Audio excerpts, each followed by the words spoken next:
নমস্কার বন্ধুরা, আজকে চলে এলাম আর একটা নতুন ভিডিও নিয়ে তোমাদের সামনে। তা আজকে কিন্তু আমি একটা নিরামিষ রেসিপি করেছি।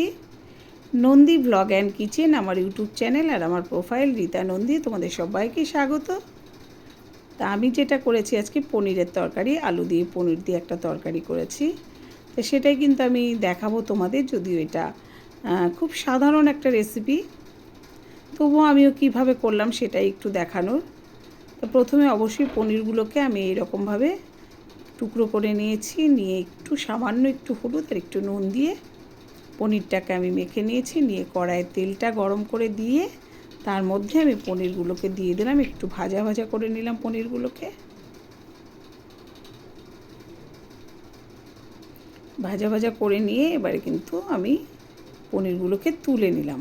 তা অনেকে পনিরটা না ভেজেও করে, তা আমি একটু ভেজেই নিই, কারণ না ভেজে আমার ঠিক ভালো লাগে না। তা আমি একটু লাল লাল করে ভেজে নিলাম। আর এখন এই তেলের মধ্যে আমি দিয়ে দিলাম একটু জিরে ফোড়ন। আর আমি আগে থেকে আলু কেটে রেখেছিলাম এরকম ডুমো ডুমো করে, সেই আলুগুলোকে দিয়ে দিলাম তেলের মধ্যে। দিয়ে এবার এই আলুগুলোকে কিন্তু আমি একটু সময় নিয়ে নাড়াচাড়া করে ভেজে নেব।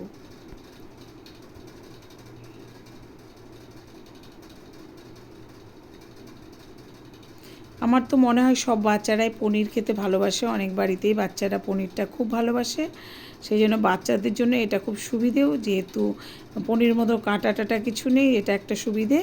আর এই যে আলুটাকে আমি লাল করে ভেজে নিলাম, নিয়ে এর মধ্যে আমি একটা মশলা দিয়ে দিলাম। এখানে ছিল আদা, জিরে, লঙ্কা, আর ছিল একটু কাজু বাদাম আর একটু পোস্ত।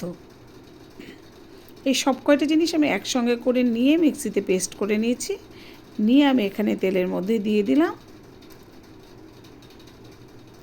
আর দিয়ে দিলাম একটু পরিমাণ মতো হলুদ,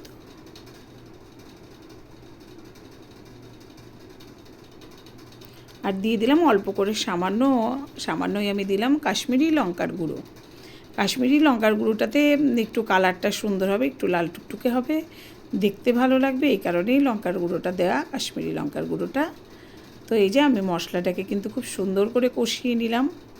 যে কোনো তরকারির মশলাটা কিন্তু খুব ভালো করে কষিয়ে নিতে হবে, মশলা দিয়ে যেন কোনোভাবেই কাঁচা মশলার গন্ধ না থাকে।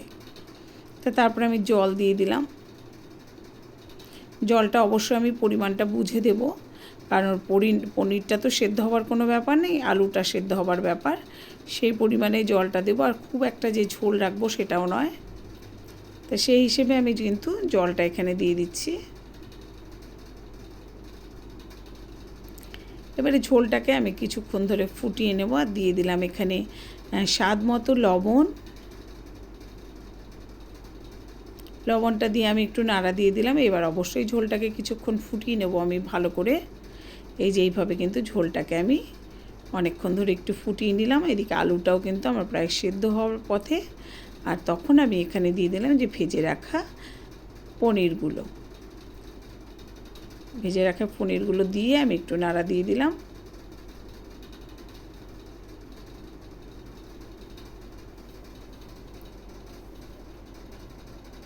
তা আবারও ঝোলটাকে কিছুক্ষণ ফুটিয়ে নিয়ে আমি দিয়ে দিলাম সামান্য একটু চিনি, কারণ পনিরের তরকারিতে একটু চিনি দিলে বেশ নুন চিনির একটা ব্যালেন্স হয় ঝালে, সেটা টেস্ট হয় খেতে।